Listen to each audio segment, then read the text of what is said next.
আসলে এটা বলবো আছে আর্চারির ব্যাড লাক নাকি সিলেকশনেতে ব্যাড লাক কিছুই বলবো না। ও কিন্তু গোল্ড মেডেল অর্জন করছে, এশিয়া কাপে মিক্সড টিমে গোল্ড মেডেল পাইছে।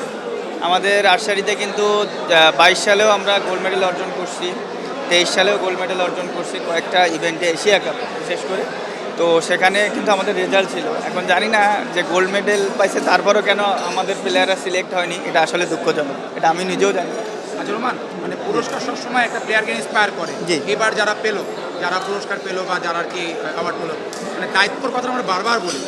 অনেক আছে অনেক আক্ষেপ নিয়ে চলে যাচ্ছে প্রথম অঙ্গন থেকে, যখন সে তার দায়িত্ব অনুযায়ী যে রেসপেক্ট পাওয়া দরকার সেটা পাওয়া হয় না। জি। এই জায়গায় কী বলা যায় যে আসলে শুধু কি পুরস্কার পেলেই হলো নাকি আনুষঙ্গিক এর সাথে অন্যান্য সাপোর্টের প্রয়োজন আছে? বর্তমান যুগ যদি মিলান তাহলে বিষয়টা দাঁড়ায় যে ফিনান্সিয়াল সাপোর্টটা খুবই দরকার। তা সেখানে যে আমরা ধারাবাহিকভাবে কিন্তু অনেক ভালো রেজাল্ট করে যাচ্ছি এবং আমাদের পৃষ্ঠপোষক কিন্তু অনেক ভালোভাবে তারাও সাপোর্ট দিতেছে ফেডারেশনকে।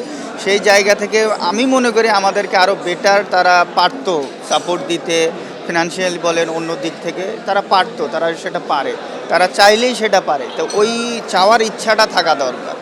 আমরা সবসময় প্রস্তুতি নিয়ে এমনভাবে যেন আমরা অ্যাটলিস্ট আগের তুলনায় বেটার কিছু করতে পারি। এবারও আমরা চেষ্টা করছি, সবসময় আমাদের ইয়ারের প্রথমে কিছু এশিয়া কাপ থাকে এবং ওয়ার্ল্ড কাপ থাকে।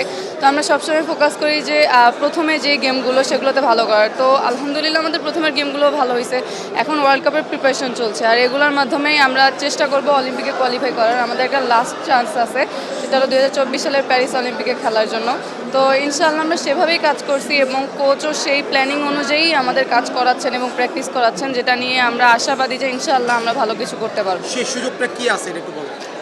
ফ্যাসিলিটিস এখন দেখেন, আপনারা তো সবই হয়তো বা অবগত, আপনারা সবই জানেন, আমার বলে দেওয়ার সেরকম কিছু নাই। তো নর্মালি যেসব জিনিসগুলো বাইরে চলে আসছে, হ্যাঁ অবশ্যই তীরকে অনেক বেশি ধন্যবাদ, কারণ তীর সবসময় আমাদেরকে সাপোর্ট দিয়ে গেছেন। বাট একটা স্পন্সরের ক্ষেত্রে আমাদের যেমন এবারই যদি আমি বলি যে এবার ওয়ার্ল্ড কাপের টিমে শুধু মাত্র 3 জন ছেলে গিয়েছে রিকার্ভমেন্ট টিমে, আর কেউই যায়নি, যেখানে হয়তো বা সম্ভাবনা ছিল মেয়েদের টিমেও বলা যায়, আবার বলা যায়, কারণ নো ওয়ান নোজ যে কী হতে পারে। তো সেটাই আর কি। এবার মিক্স টিমেও অসুবিধা, কিন্তু একজনেরও বা এরকম যে 4 জন নেওয়ার অ্যাবিলিটি ছিল না, হয়তো আপনারা বুঝতেই পারছেন যে ফিনান্সিয়াল সাপোর্টটাও দরকার। তো আর কি এই জন্যই যে আমাদের এখানে একটু ঘাটতি আছে, যে ফিনান্সিয়াল সাপোর্টের জন্য আমরা গেমে যেতে পারছি না। তো এখন যদি আপনারা সবসময় অনেক সময় বলাই যে দিয়ে আপনি কেন ভালো করছেন না, আমি তো গেমে যেতে পারছি না। আমি ট্রায়ালে র্যাঙ্কিংয়ে সব জায়গায় ভালো করছি আল্লাহর রহমতে, এখন পর্যন্ত 1 নাম্বার আছি, কিন্তু আসলে ওই জায়গা থেকে যে আমাদের একটু ঘাটতি ফিনান্সিয়াল সাপোর্টটা আমাদের গেমে যাওয়ার জন্য যেসব আসলে অ্যাবিলিটি দরকার, সেখানে হয়তো বা ঘাটতিটা ফেডারেশন পূরণ করতে পারছে না। সেখানে যদি আমাদের বিভিন্ন স্পন্সর এগিয়ে আসে তাহলে হয়তো বা দেখবেন যে এবছর না 2028 সালের অলিম্পিকে দেখা গেল রিকার্ভ ম্যান থেকেও 3 জন কোয়ালিফাই করছে, রিকার্ভ ওম্যান থেকেও 3 জন কোয়ালিফাই করছে, বলা যায় ইনশাআল্লাহ। এই জিনিসটাই আসলে আমাদের সাপোর্টটা দরকার, কারণ একজনের সাপোর্ট দিয়ে আপনারা জানেন, কিন্তু আমাদেরকে যদি একজন সাপোর্ট করে সেটা কিন্তু হয় না। আমি যদি বলি ফুটবলেরই কথা, সবাইকে সাপোর্ট করতে হবে, টিম ওয়ার্ক বলা যায়। তো টিম ওয়ার্কের মাধ্যমে আমার মনে হয় যে ইনশাআল্লাহ আর্চারিতেও বেস্ট কিছু করা যায়। আচ্ছা 2024 যে প্যারিস অলিম্পিক, এখানে আর্চারি শেষ সুযোগটা কি আছে, কই করলে পারে? এটা হলো আন্টালিয়াতে আছে জুনে ওয়ার্ল্ড কাপ, এটাই লাস্ট ওয়ার্ল্ড কাপ যেখানে আমাদের লাস্ট সুযোগ আছে।